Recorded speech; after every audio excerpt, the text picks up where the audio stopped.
Corona virus पर चीन के दावों को स्वीकार करने को कोई तैयार नहीं है। हर और एक सवाल है कि जिस चीन में कोरोना वायरस पैदा हुआ, वो देश इसके असर से इतना सुरक्षित कैसे रहा?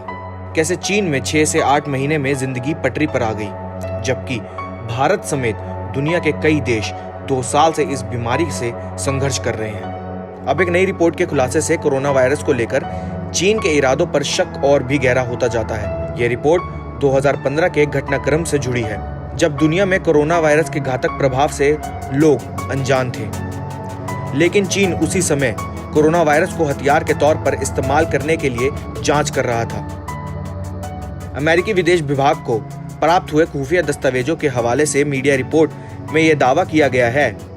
ब्रिटेन के द सन न्यूज़पेपर और ऑस्ट्रेलिया के द ऑस्ट्रेलियन के हवाले से कहा है कि अमेरिका विदेश विभाग को हाथ लगे इस बॉम्बशेल यानी विस्फोटक जानकारी के अनुसार चीनी सेना PLA के कमांडर ये कुटिल पूर्वानुमान लगा रहे थे।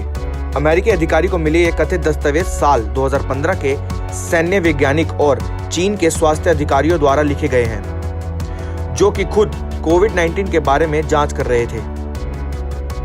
चीनी वैज्ञानिकों ने सार्स कोरोना वायरस की चर्चा जेनेटिक हथियार के एक नए युग के तौर पर की है।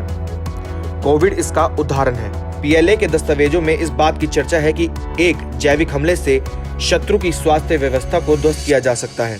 PLA के इस दस्तावेज में अमेरिकी वायुसेना के कर्नल माइकल JK के अध्ययन का भी जिक्र किया गया है, जिन्होंने भविष्यवाणी की थी कि तीसरा विश्व युद्ध जैविक हथियारों से लड़ा जाएगा।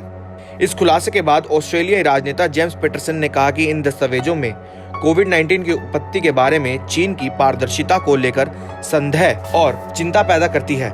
हालांकि चीन के सरकारी अखबार ग्लोबल टाइम्स ने इस लेख को प्रकाशित करने के लिए द ऑस्ट्रेलियन की आलोचना की है और इसे चीन की छवि खराब करने वाली मुहिम बताया है।